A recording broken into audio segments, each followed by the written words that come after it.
Sir, live na kita sa Antique kag sa bilog nga kalibutan sa ating subong nga pagpangalagad. Hello. Yes, oo. Si Alan to. Yes sir, Alan sir sa Antique. Live na po kayo sir. Okay. Magandang umaga. Maayong aga sa atin dyan sa Antique. Mayong aga. Sir, interesado gid ang mga taga-Antique kag ang mga Antiqueños all over the world with regards sa diyang nagwa sir nga despite kang inyo kadyaw ko ng bayan muna nanging kritiko kang administrasyon daw ano to sir katuod niya na may nabaton ka mga 25 million halin sa diyang is it PDAF or DAP? Yes. Okay. Ginhambal ko nang hindi matuod na siya and the government has accepted my explanation. Kabalo ka, Alan, ang DAP, ang pasimuno sinadiri ang gobyerno. And they don't need to deflect attention sa ila. They should come out with saan ginastos ang DAP. Yun ang tanong ng taong bayan eh. Ngayon, ang nilang gawin sa ibang tao nila ibaling. Naglabas sila ng maliit na dokumento, hindi pa hinggil doon sa bilyon na ginastos nila ng DAP, kundi hinggil pa doon sa, kunyari sa akin, na binigyan nila ng DAP, na ako ay isa sa mga siguro, iilan lang siguro kami dyan, na nagsabi sa kanila na hindi i-endorse ang DAP. Alan, I'll explain lang doon sa 25 million. Go ahead. Ang maraming mga ospital, mga indigents, mga kabataan, humingi ng projects for eskwelahan, ospital, at iba pa. In-endorse ko yan sa DBM. Sabi ko sa DBM, anong tingin nyo sa proyekto? Okay ba yung mga proyekto na yan? Ang sabi ng DBM, okay yan. Pupondohan namin yan. So, diretso sila nagpondo doon sa eskwelahan for school building, medical assistance sa ospital. Ni hindi yan tumaan sa akin yung pondo nilang yan. Ni 5, wala akong natanggap yan.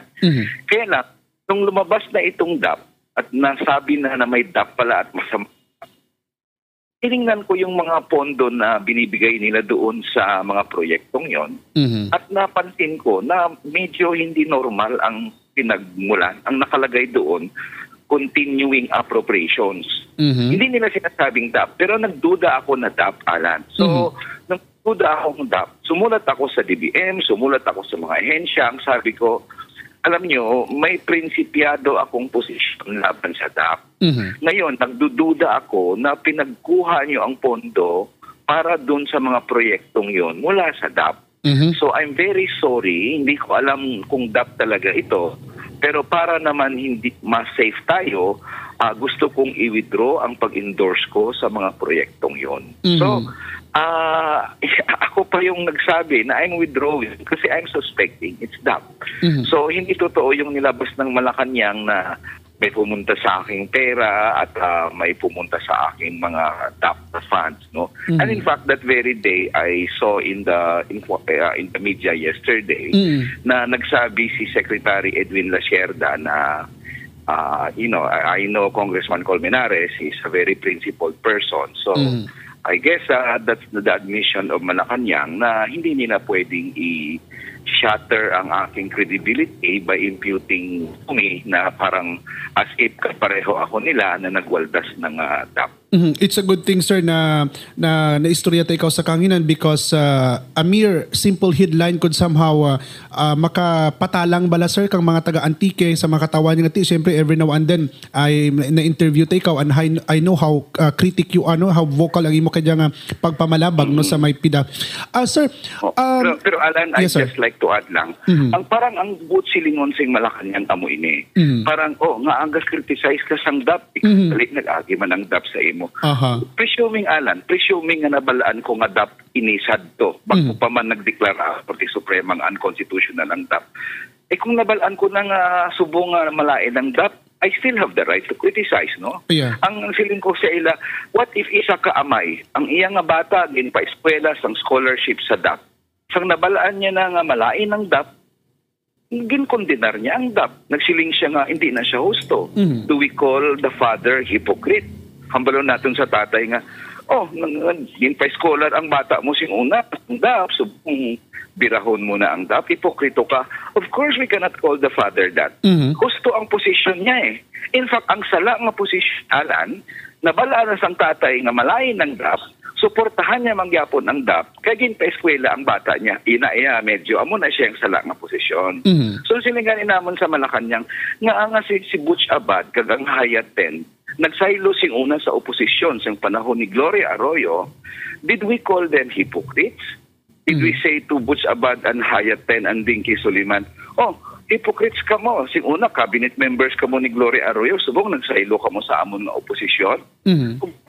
We welcome them to the fold. Kaya nga, kung nabalaan nila kung anong ang klase tao si Gloria Arroyo after the Hilo Garcia tapes, siling namon, welcome ka mo dire, sama tayong labanan si Gloria Arroyo. So, kasala sing argument mo lang nga, kung sing una, nag-benefit ka, tapos sing nabalaan mo na nga sala, ano ka pa, dapat hindi ka nag-criticize ka. Otherwise, kung nag-criticize ka, hypocrite ka. Kasala gina nga argumento, Alan. Kag ang masusto gani, na bisa nag-benefit ka, kung nabalaan mo na nga sala, you should in fact criticize that project. Okay, Congressman, it's a good thing na naka-mention na ka with regard no sa Jang Hayat 10. We know for a fact, until this time, wala man gihapon ma-determine tong Hilo Garcia scandal no, with the President Arroyo. Right there and then, nag-resign sila. Naghalin sila sa administrasyon ni GMA. Here comes nga ang Korte Suprema na gid ang nagahambal nga DAP is unconstitutional. People are expecting nga pila ka mga cabinet secretaries ang mag-resign nga wala. Yes, oo. Well, Alan, sorry, hindi ko nabatian ng last part ng question. Sorry. Yeah, sir, during the time of GMA, may issues ang Hilo Garcia but until this time wala to ma-resolve no with ang tong iskandalon. Right there and then nag-resign ang Hayat 10, naghalin sila. Di abandon GMA. And here comes Supreme Court. Ang Supreme Court ijang naghambal nga DAP is unconstitutional. People are expecting nga tani kung may ara pa sa gabinete nga maghimo man sang amot sa nga panahon nga di should maghalin na sila sa kabinete. Gusto na Alan, gusto kita nga daw lain ang ilang posisyon subong kaysa sadto no. So pero amo gina ako naman kung ang isa ka tawo nag-opposition siya later on di welcome ko na siya. I mean, baluman ko nga gintago ang DAP. So, why man sinakabalotanan to? Malacanang man lang nakakaalam kung ano ang DAP. So, okay lang sa akon karon kung mag-resign ang iban nga opposition dira, nahanungod sa issues ng DAP, well and good. Pero ang resignation ni Secretary Abad kahapon, daw, why mangyapon ginaako sing Malacanang nga sala sila. Ang rason ni Presidente Aquino wala sang sala. Nga wala pa sala, nilang Korte Suprema, pumuluyo na ang nagasiling, nga grabe to ang DAP. Bilyon ang nadula sa DAP. In fact, ang ginako nila sa isa kaadlaw, Alan, 9% hindi nila ma-account.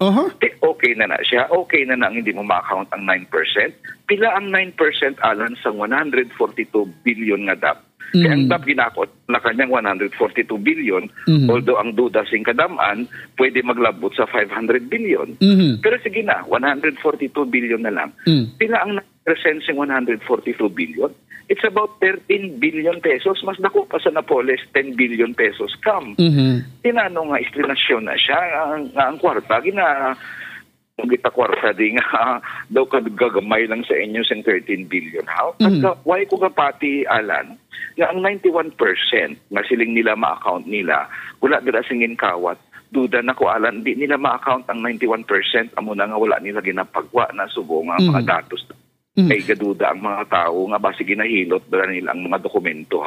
Kay Alan, kung item nga ara sa budget ginakawat na gani, how much more ang DAP na wala sa budget? Mas grabe nga kinawatay da, Alan. I'm very sure of. Okay. Finally, manan ko nga tama ikaw kabise, a lot of media people also in Manila are trying to contact you right now. Kabalogid ko, no? Tungod niya, ikaw ang hambal nila nga makahatag sang klaro nga explanation sa mga tao, sa common people about this DAP. Congressman, banta mo diin dya paagto ang diyang mga lihok tulad no kang mga Pilipino rin. Tungod na tama ka blatant nga daw ginainto kita kang administrasyon. Yes, well, actually, amo na siya ang, ga-claim si President Aquino kag si Secretary Abad, good faith. Away kami kabalo nga sa lato ang DAP. I don't believe that, Alan, na sa panahon ni Gloria, ginihimo na ni Gloria. Precisely, ang budget, ginaikot-libot-libot ni Gloria, kuwao niya isa-isa ka proyekto, ihatag sa isa ka proyekto. ginkondenar na siya sing oposisyon, Alan. Pag upod naman si President Aquino, upod naman si Secretary Butch Abad. So kabalo sila, masalaan na siya kaya ginakondenar na si Arroyo sing panahon niya for the same thing. Hindi wala laging tawag ni Arroyo nga DAP, but it's the same process na gina-realign mo ang mga pondo. So, pwede pagambalo ni President Aquino nga kung si Gloria naghimo, illegal. Pero pag si President Aquino na naghimo, legal na siya, hindi man na pwede.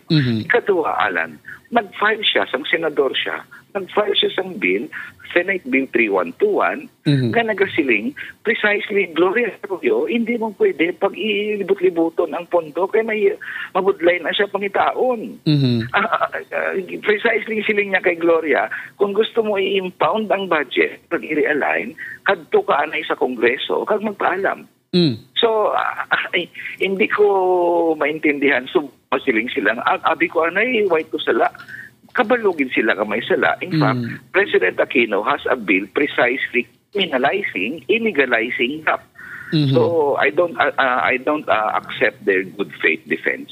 And that only prove nga makahambal kita, Congressman, niya people act on the basis of self-interest.